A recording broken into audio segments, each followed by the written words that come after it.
Hi, this is Pat Benincasa with FTC in-between number 14. The weight of what holds us. When all hell breaks loose, I want to be a snow globe. Let me explain.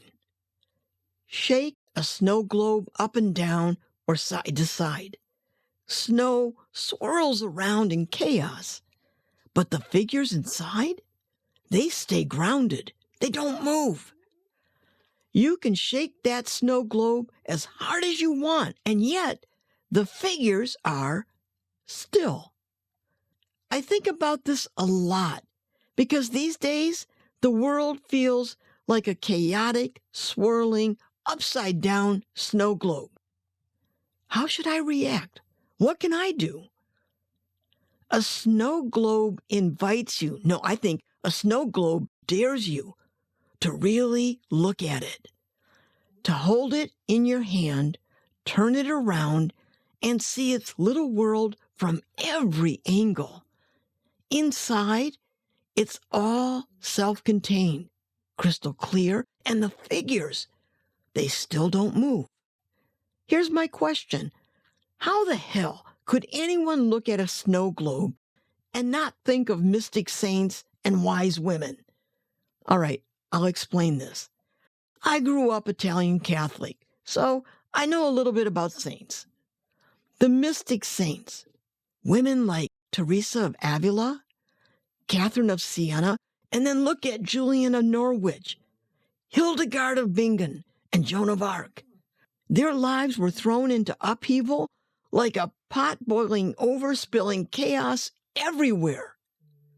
They were visionaries, spiritual leaders, and fierce truth tellers who found clarity and grounding in the midst of turbulence. Julian of Norwich, in the middle of the Black Plague, wrote, "All shall be well, and all manner of thing shall be well." Now you see, that's what I'm talking about. What fascinates me about them is their ability to remain steady. Teresa lived in 16th century Spain during the Protestant Reformation, the Spanish Inquisition, and wars in Europe and the Ottoman Empire.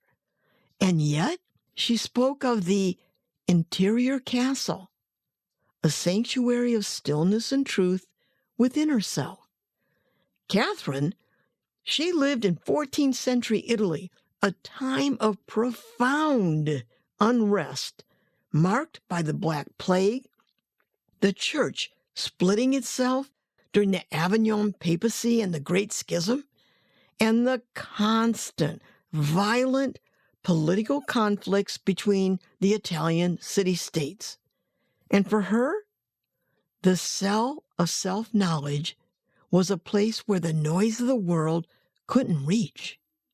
These women were the figures inside the snow globe, unmoved by the storms around them, radiating a quiet strength that still resonates today.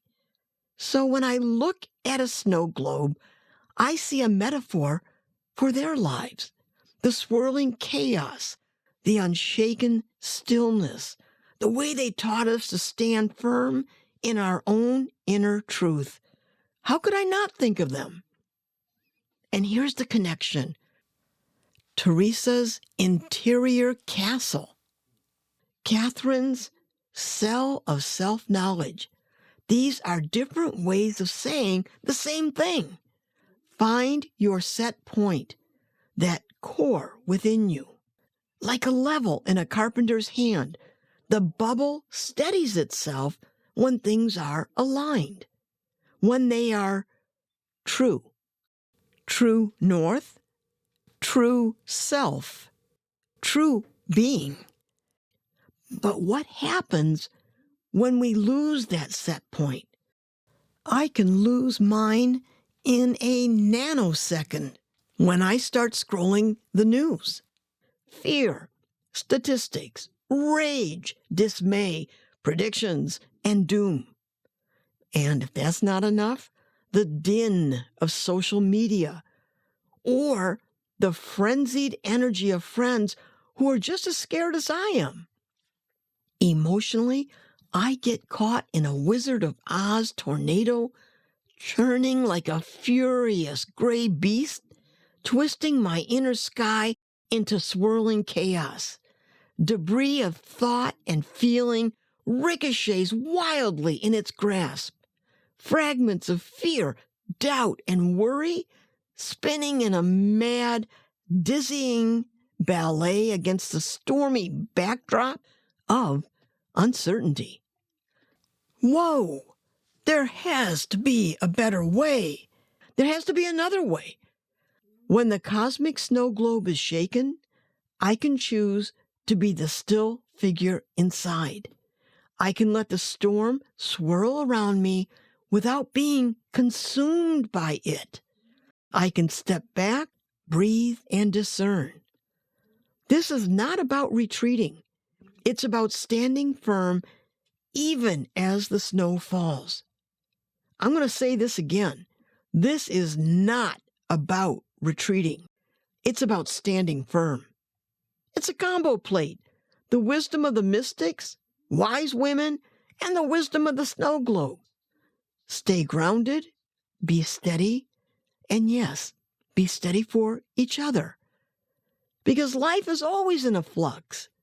The question is, in a world that keeps shaking and swirling, how do I hold my ground and stay true to who I am? The snow globe reminds us, the figures don't move. They don't lose their grip. They remain still, steady, and grounded in their glass-domed world. That's what I want, to be the figure that stands still, even in the snow globe of big-ass crazy, to find clarity in chaos. I cannot control world events, but I can control my reactions to them. So, shake the snow globe. Let the world swirl. But remember, we can be steady for ourselves and for each other, creating a force field, an invisible energy that repels fear and chaos to find true.